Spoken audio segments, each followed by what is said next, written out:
네, 하명 수사 의혹과 관련해서 청와대가 적극적으로 대응에 나서고 있지만 여전히 논란이 가라앉지 않고 있습니다. 이런 가운데 민주당 홍익표 수석 대변인이 김기현 첩보 문건을 공개하면서 최근 의혹을 반박했는데요. 네, 이외 정치권 소식을 전문가와 함께 짚어보겠습니다. 현근택 민주당 법률위원회 부위원장, 장성호 건국대 행정대학원장 나오셨습니다. 어서 오십시오. 네, 두분 어서 오십시오. 안녕하세요. 예. 자, 서두에 말씀을 드린 것처럼 홍익표 대변인이 첩보 문건을 공개했습니다. 네네. 일단 구체적으로 좀 어떤 내용이 담겨 있을까요? 저도 처음에 문건 공개했다 그래가지고 예. 문건이 어디에 있나 열심히 찾아봤어요. 네. 결국은 문건을 입수했다라는 거를 공개한 것이지 문건 내용을 공개한 건 아니거든요. 아마 네. 이제 공개 안 한 이유는 보니까 이게 검찰 수사 중이고 결국은 아마 검찰이 갖고 있는 첩보 그 문건과 동일하냐 아니냐가 최종적으로 이제 쟁점이 될 것 같은데 아마 네. 검찰 수상을 좀 지켜보겠다라는 내용인 것 같습니다. 내용은 보니까 아마 세 가지였던 것 같아요. 언론에 네. 보니까 하나는 이제 결국은 지금 수사가 이루어진 부분인데 이제 동생과 형의 어쨌든 비리 부분이 있었고요.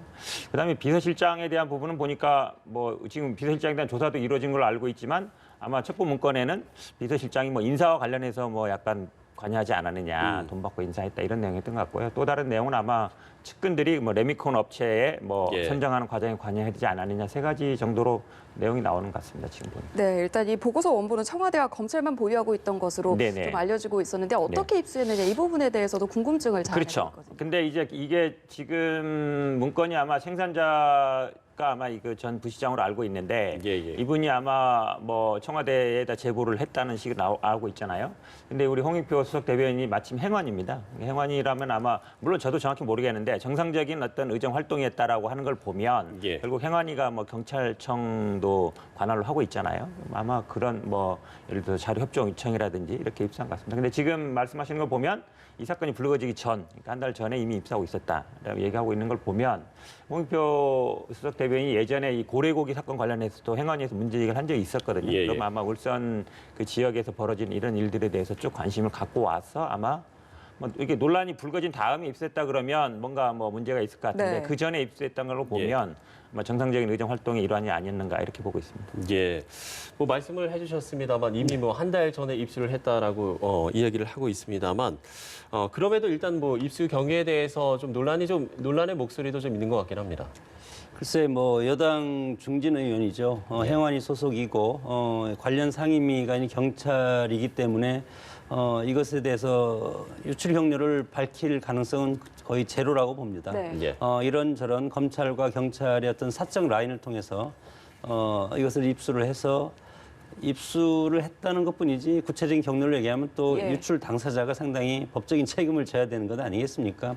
그러나 반드시 이것은 유출 당사자가 있기 때문에 유출이 되는 것이고 정당이라든가 여러 가지 이제 회의하는 걸 보면 안에서 예를 들어서 공천 심사를 하면 밖에서 이미 그 결과를 알고 있습니다. 예. 문자라든가 카톡이라든가 이런 걸 통해서 그렇기 때문에 이런 것들도 마찬가지로 누군가가 이거에 대해서 뭐 사전적으로 어떤 팁을 좀 주지 않았을까 뭐 이렇게 이제 생각이 들고 물론 이것이 나중에 홍익표 의원이 이것에 대해서 언론에 정말 밝힐 수 있을까 밝히지 못한다면 또 한국당이 상당히 또 공세적으로 나오지 않겠습니까? 예. 이것은 확실한 정보냐 그리고 이런 문서가 정말 있었냐 이런 식으로 해서 공세적으로 나올 가능성이 있는데 그럼에도 불구하고 이것에 대해서 출처에 대해서는 밝힐 가능성은 거의 없는 것이 아닌가 이렇게 예. 봅니다.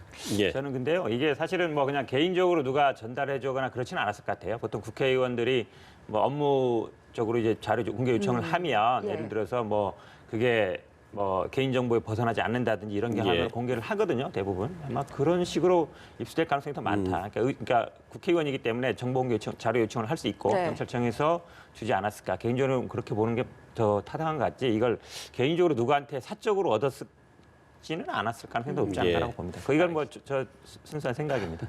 네. 예, 알겠습니다. 두 분의 의견차가 좀 있었는데요. 이런 상황에서 김기현 첩보 문건의 최초 제보자로 알려진 송병기 울산시 부시장이 검찰에 출석을 해서 조사를 받았습니다. 자, 일단 검찰의 수사 좀 어떻게 보시는지요? 그러니까 이게 그 전에 뉴스를 보면 아마 이분이 제보하지 말고 이 당시에 어떤 피해 입었던, 그러니까 뭐 레미콘을 납품을 하려고 했는데 못했다든지 아니면 내가 아파트 인허가를 받으려고 했는데 못 받았다. 그래서 근데 이제 동생이 뭐 받았더라 이런 얘기해서 아마 그분이 이제 여러 군데 제보한 것 같은데 예.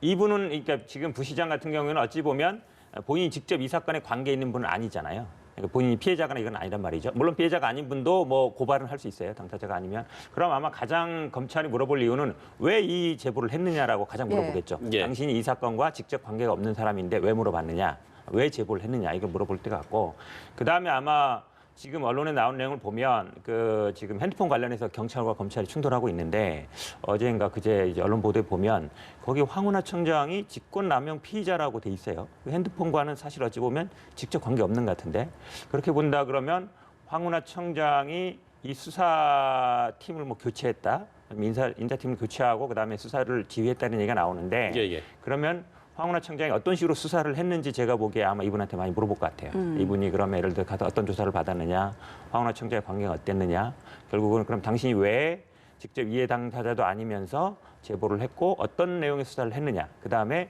가장 이제 더 물어볼 거는 이런 거죠. 이분이 결국은 나중에 이제 부시장이 됐는데 그럼 선거 결국은 하명 수사의 논쟁도 있지만 이게 예. 선거에 개입한 거 아니냐 이 문제가 있거든요. 이분이 어쨌든 그 당시에 선거 뭘 도와준 입장이었다 그러면 이게 과연 이 수사가 선거에 영향을 주려고 했던 거 아니냐 이런 부분을 제가 보기에 집중적으로 물어볼 것 같습니다. 네, 예. 이 송병기 부시장 같은 경우는 성철호 시장 캠프의 정책팀장으로 있었기 때문에 상당히 핵심적인 어떤 그 역할을 맡았었고, 그리고 지금 그래서 핵심적인 역할을 맡은 정책팀장이기 때문에 부시장까지, 정무부시장이죠.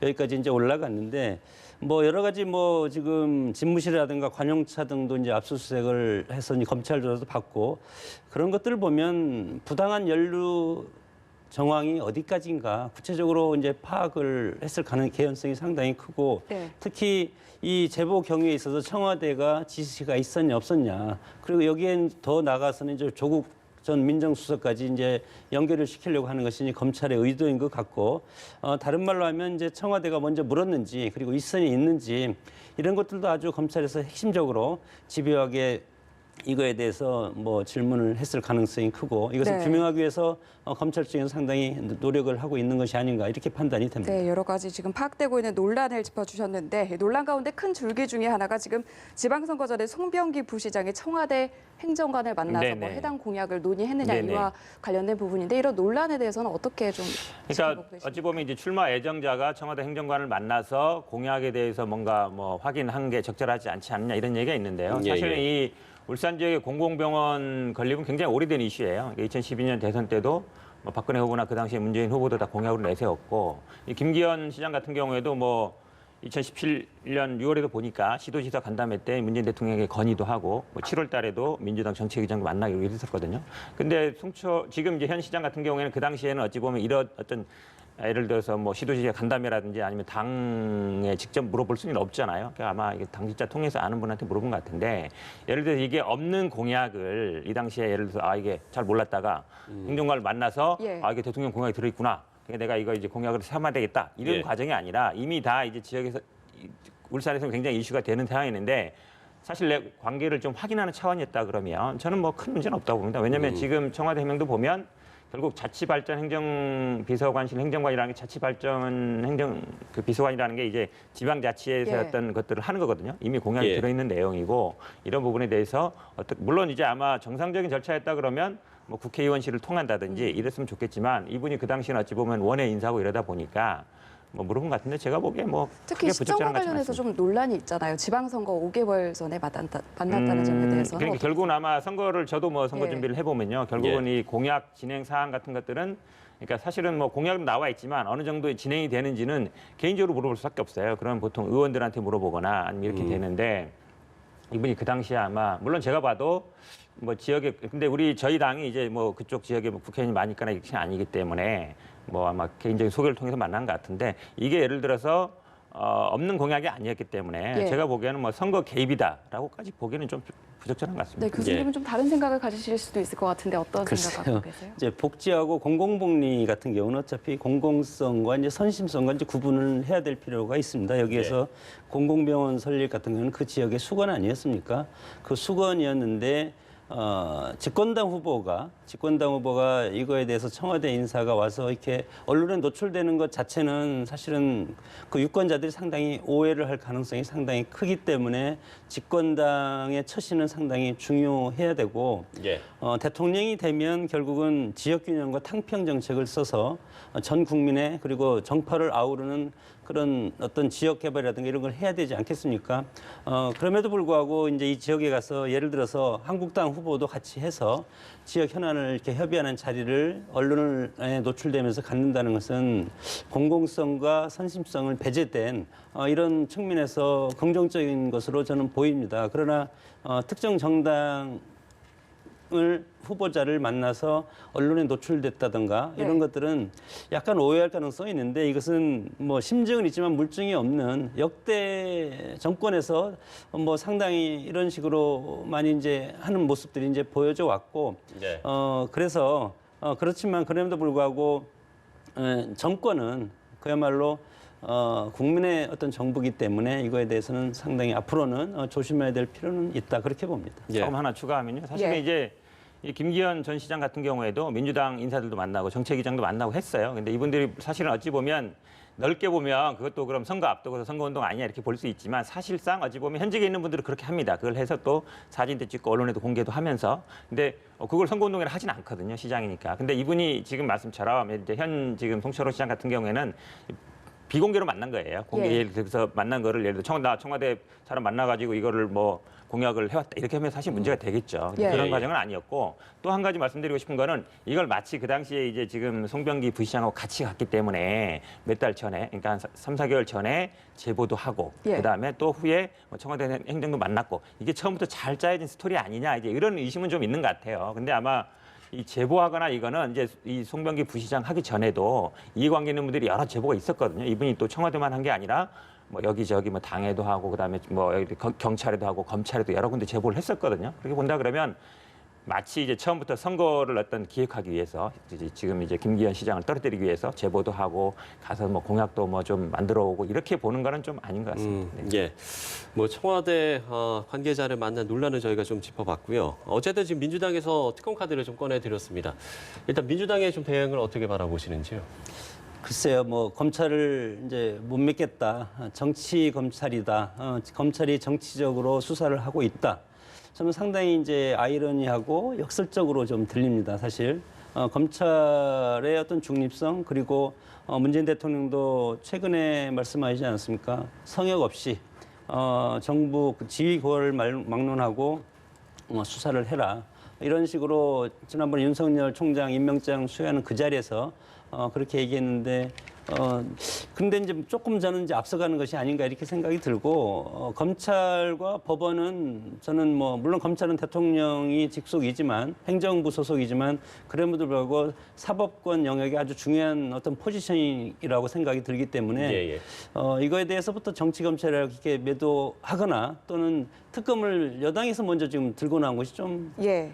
조금 좀 다른 상황과 다른 그렇기 때문에 좀 국민들도 의아해할 가능성도 상당히 크고 대부분 특검은 야당에서 이제 들고 나오는 카드인데 이번 같은 경우는 이제 조국 전 수석 그리고 조국 전 장관의 그런 검찰 지금 수사가 진행되고 있고 그 연장선상에서 또 이런 것이 계속 지금 파생돼서 검찰이 예를 뭐 청와대라든가 뭐 청와대 압수수색도 하고 집권 여당의 어떤 주변을 지금 수사하고 있는 것이 더 훨씬 커 보이지 않습니까?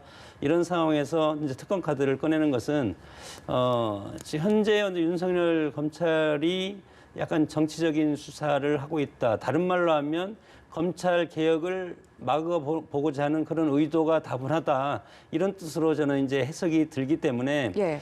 이런 것은 검찰 수사를 일정 좀 이제 지켜본 다음에 결과를 보고 나서 집권 여당에서 하는 것이 옳지. 지금 뭐 이렇게 검찰이 정치 검찰에서 정치 수사를 하고 있다 이렇게 하면 검찰 본연의 어떤 수사 영역을 왜곡시킬 수 있고 위축시킬 수 있는 예. 그런 것들을 집권 여당이 지금 제공하고 있는 우려도 있다고 봅니다. 네, 네. 특검과 관련해서 조금 저는 뭐 더 달리 예. 말할 수밖에 없는데요. 네. 왜냐하면 사실은 이게 이슈가 굉장히 오래된 거예요. 세 가지입니다. 큰 이슈가 뭐냐면 이게 고래고기 사건이 있었죠. 고래고기 사건도 결국은 검찰이 반환을 했어요. 반환을 했는데 경찰은 어쨌든 그거에 대해서 수사가 들어갔었단 말이죠. 왜 반환해줬냐? 예. 업자 측에게 굉장히 뭐 물론 가격 모르겠습니다만 뭐 30억이라는 말도 있고 이러니까 굉장히 큰 이익을 줬는데 그 부분에 대해서 수사를 경찰이 검찰을 수사 들어갔어요. 근데 수사가 제대로 안 됐죠. 그다음에 김기현 전 시장 사건 같은 경우에도 경찰은 수사를 해서 이제 기소 의견을 올렸는데 검찰은 이제 불기소한 것이죠. 그다음에 지금 이제 압수물 관련 핸드폰 관련해서 충돌이 있거든요. 이거를 단순히 특검 얘기해서 왜 여당이 특검하냐 얘기 아니라 지금 세 가지의 공통점이 뭐냐면 경찰과 검찰이 첨예하게 대립하는 거예요. 예. 그 마지막 선상에 지금 핸드폰 문제가 있는 거거든요. 핸드폰을 대립하는데 이게 사실은 뭐 검찰과 경찰을 불러서 뭐 우리가 뭐 수사를 하지 말아라 이렇게 하는 게 아니라 좀 조율을 해라. 이게 지금 어찌 보면 수사권 조정을 앞두고 있는데 경찰과 검찰이 충돌하는 상황이 되는 예. 게 국민들 보기에는 적절치 않잖아요. 그러면 예를 들어서 제3의 수사기관이 만약에 이렇게 문제가 된다 그러면 서로 충돌하고 뭐 조절이 안 된다 그러면 제3의 수사기관이 수사할 수밖에 없는 게 아닌가. 이제 이런 의미에서 이제 특검을 얘기하는 것이지 지금 말씀하신 것처럼 뭐 수사를 방해하려거나 이런 건 아닙니다. 제가 보기에 아마 근데 지금 첨예하게 붙은 이 압수물 문제는 앞으로도 계속 될 것 같아요. 예. 경찰도 왜냐하면 쉽게 물러서기 힘들거든요. 황운하 총장 같은 경우도 이게 지금 수사가 나를 타겟으로 하고 있다라고 생각할 거예요. 그 이유는 내가 직접 계속 이제 검찰에 대해서 수사권 독립 이런 걸 많이 주장해도 왔기 때문에 그러니까 인물로는 황운하 총장이 어쨌든 목표가 아닌가라고 싶고 있고 지금 어쨌든 이 이슈는 이제 핸드폰 압수수색과 관련된 건데 사실 어찌 보면 물러설 수 없는 싸움이거든요. 근데 이런 부분들은 좀 정치, 그러니까 여당 입장에서는 어느 정도 조율을 하고 그럼 다시 뭐 제3의 기관 맡기는 게 좋지 않겠냐 이 정도 의미로 보는 게 맞는 것 같습니다. 네. 근데 이제 선거가 내년 4월 이제 몇 개월 앞으로 이제 다가왔기 때문에 당이라든가 청와대에서 이런 것에 대해서 적극적인 의사 표현을 하면 오히려 선거의 쟁점이 될 가능성이 상당히 큽니다. 그래서 여당으로서는 정책 선거로 가는 게 훨씬 유리하지 않겠습니까? 야당은 정부를 비판하고 이런 정치 논쟁으로 그리고 강한 이런 어떤 자극적인 이런 요소를 가하면 야당한테 유리한 건데 오히려 집권 여당과 청와대가 이런 거에 대해서 반론자고 검찰을 공격하고 하면 결국은 야당은 검찰을 두둔하는 그런 모양새가 되고 검찰이 정의가 되는 그런 어떤 이미지도 있지 않습니까? 그런 상황이기 때문에 이거에 대해서는 여당도 총선을 앞두고는 검찰을 공격하는 것 그런 인상 공격한다고 생각하지는 않지만 그런 인상을 국민들이 주면 국민들이 오해할 가능성도 있고 저는 이 본질은 검찰 윤석열 총장의 스타일이라고 봅니다. 예. 검찰은 수사로서 말한다는 그런 강력한 소신이 있는 것 같고 물론 그 이면에는 또 지금 우리들이 이제 해석해 보기에는 검경 수사권 조정이라는 것이 있지 않습니까? 이게 다원주의 사회에서 제도적 이익이 검찰 이익이 취임해될 수 있는 그런 사안이기 때문에 이런 걸로 해석을 하면 또 이것이 이렇게 볼 수도 있는데 일단은 검찰은 수사로서 말한다는 그런 고전적인 그런 의미를 현재로서는 우리는 봐야 되지 않을까 이렇게 생각이 듭니다. 네, 일단 이런 논란이 있는 상황에서 문 대통령 지지율이 48%로 집계가 됐습니다. 전주보다 좀 소폭 상승해서 눈길을 끌고 있는 상황인데 민심의 추이를 좀 어떻게 해석해 보면 좋을까요? 글쎄 지금 일희일비할 건 아니라고 봅니다. 지금 이제 연말이고 뭐 지금 상당히 뭐 정책적인 효과보다도 정책적 효과 상당히 지금 뭐 일자리라든가 이런 것이 어렵지 않습니까? 선거를 앞두고 민주당이라든가 청와대 입장에서는 상당히 긍정적인 것이 약간 올라간다는 것은 반등됐다는 건데 반등됐다는 건 상당히 이제 긍정적이지만 여론적이라는 것이 어떤 쭉 흐름을 타고 있기 때문에 이제 성과로서 보여져야 되는데 지금 정쟁이 난무하고 있지 않습니까? 여기에서 일정 부분 반등했다는 것은 지금 이제 민생 입법을 한국당의 패스트 트랙을 신청함으로써 이것에 대해서 약간의 어떤 문재인 대통령을 지지하고픈 그런 중도층 표심, 민생 입법을 지지하는 다양한 계층들의 그런 반감으로 인해서 한국당에 대한 반감 인식으로 인해서 약간의 상승 곡선을 그리고 있는 것이 아닌가 이렇게 판단이 됩니다. 부위원장님은 어떻게 해석하고 계신지 저는 아마 이제 궁금하네요. 조국 전 장관 수사와 현재 이제 감찰 무마나 하명 수사는 좀 국민들이 다르게 보는 것 같다. 예. 왜냐하면 지난번에 이제 조국 전 장관 수사할 때는 굉장히 수사를 해야 된다. 예. 그다음에 여론은 굉장히 안 좋아졌거든요. 대통령 지지율도 많이 떨어지고 이랬는데 그렇게 달리 보는 거는 국민들이 아마 좀 아는 것 같아요. 그러면 처음에는 이제 조국 장관 수사를 하다가 이게 감찰 무마 그다음에 뭐 하명 수사로 갔는데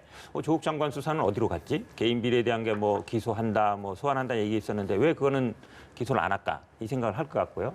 그다음에 이제 패스트트랙 수사도 거의 다 끝났는데 왜 그거는 무소식이지? 이런 생각을 할 것 예. 같아요. 그다음에 지금 이제 감찰 무마나 하명 의혹 수사가 결국은 처음에는 많은 분들이 결국은 조국 전 장관을 목표로 하는 거 아니냐라고 봤는데 지금 이제 뭐 핸드폰이 문제라든지 가는 걸 보면 결국은 검찰은 공수처는 뭐 어느 정도 정치권에서 받을 수 있겠지 모르겠지만 예. 검경수사권 부분은 절대 받을 수 없는 거 아닌가. 결국은 예전에도 보면 검경수사권 조정 나올 때마다 경찰에 어쨌든 뭐 고위직 경찰을 수사한다든지 아니면 경찰이 했던 일에 대해서 조사를 하는 경우가 많았는데 그런 의도가 아닌가라고 아마 좀 일반 국민들이 그렇게 생각하는 것 같아요. 그러니까 검찰의 수사 의도를 그렇게 본다 그러면 뭐 야당에서 이 부분을 많이 이슈화시키고 있지만 어찌 보면 대통령 지지율이라든지 정당 지지율로 연결 안 되는 거는 그런 어떤 검찰의 어느 정도 좀 의도성 같은 거를 파악하고 있는 게 아닌가라고 보고 있습니다. 네.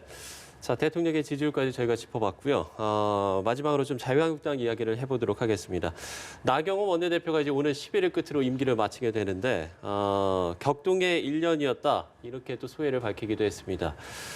파란만장했던 지난 1년의 임기 어떻게 좀 평가를 하시나요, 교수께서? 글쎄, 처음에는 이렇게 어려운 것이 원내대표인 줄은 아마 몰랐지 않았을까. 삼순가에서 지금 원내대표가 됐지 않았습니까? 그래서 상당히 어려운 가시밭길을 걸어온 1년인데, 저 개인 생각이라면 내년 6월 총선까지 사실은 원내대표를 해서 마무리하면 좋겠다 이런 생각도 들었는데, 어차피 이제 원내대표 선거가 이제 다시 시작되지 네. 않습니까? 그렇기 때문에 본인도 상당히 아쉽고 그리고 아직 뚜렷한 성과가 없지 않습니까?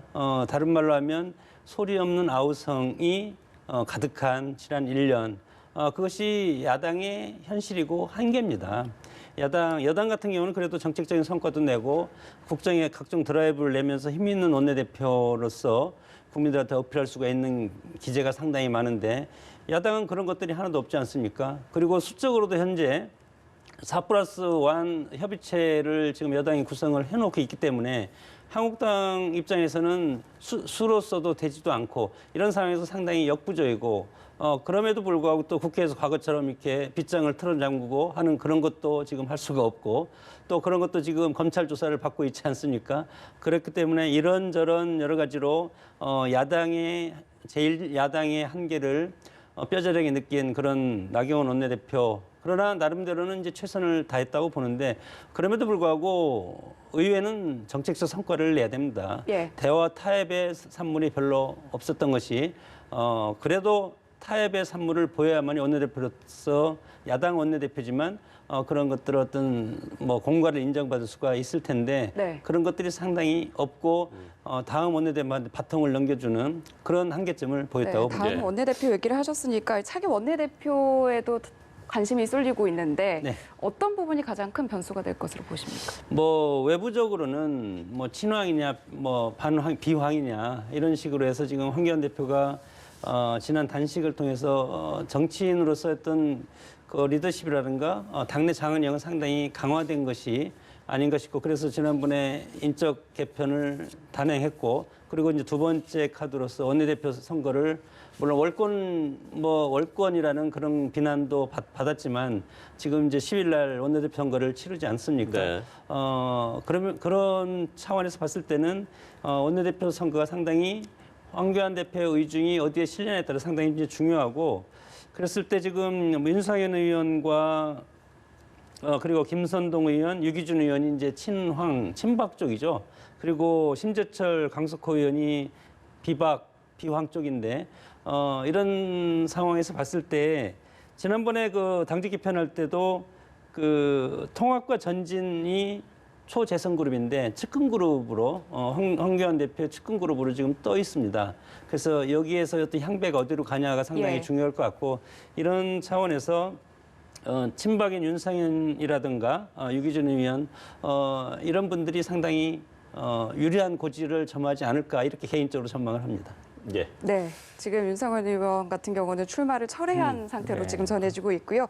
지금 민주당 입장에서는 이런 선거전 양상을 어떻게 지켜보고 계신지도 궁금합니다. 일단은 뭐 누가 되는지는 아마 제가 보기에는 지난번에 이제 나경원 원내대표가 이렇게 물러나는 과정이 싹 모양이 좋지 않았단 말이죠. 그러면 의원들이 당연히 아니 원내대표는 우리가 뽑는 건데 왜 황교안 대표가 얘기하지? 이 의문을 안 가질 수가 없을 거예요. 그러면 아마 뭐 친황 반항 이런 것도 있지만 황교안 대표를 좀 견제하려는 심리가 아마 안 생길 수가 없을 것이다. 그래서 아마 약간 그런 면에서 본다 그러면 황교안 대표가 아주 친한 사람보다는 황교안 대표가 어느 정도 좀 견제를 할 수 있는 사람을 내세울 가능성이 더 많다라고 보고요. 저희 민주당 입장에서는 당연히 이제 나경원 원내대표 1년이 아쉽죠. 왜냐하면 뭐 된 것도 없고 안 된 것도 없고 패스트트랙으로 시작해서 패스트 끝났는데 아직까지도 결론을 못 내렸잖아요. 그러면 이 원내대표 교체를 계기로 해서 지금 어찌 보면 정기 그대 끝나가는데 임시가 됐든 이거 사실은 대화 협상을 해야 되거든요. 선거법도 마찬가지고 다른 것도 마찬가지입니다. 20대 국회 마지막인데 그래도 마무리라도 좀 여야가 합의를 해서 처리했다. 국민들 보기에도 좋고요. 이걸 만약에 또 뭐 4+1로 하면 통과는 될 겁니다. 그렇게 된다 그러면 또 선거 내내 우리는 뭐 동의 안 했는데 일방적으로 했다 이렇게 나올 거예요. 이제 그런 모양은 좋지 않다고 보거든요. 그럼 아마 새로운 원내대표는 나경원 원내대표보다는 대화와 협상 이거를 좀 우선시 여겨서 어쨌든 마지막 순간에는 대타협이 이루어지길 그런 역할을 하는 원내대표가 됐으면 좋겠습니다. 예. 투표를 하더라도 민생입법과 선거법은 여당, 야당 전부가 저는 합의를 해서 부드럽게 통과를 시켜야만이 향후 전국에 있어서 가파른 대치 그리고 서로 상극적인 그런 정치 현상이 보여지지 않지 않을까 이런 이제 걱정이 앞섭니다. 예, 알겠습니다. 자, 정치권 이슈 현근택 민주당 법률위원회 부위원장 장성호 건국대 행정대학원장 두 분 모시고 짚어봤습니다. 좋은 말씀 고맙습니다. 잘 들었습니다. 고맙습니다.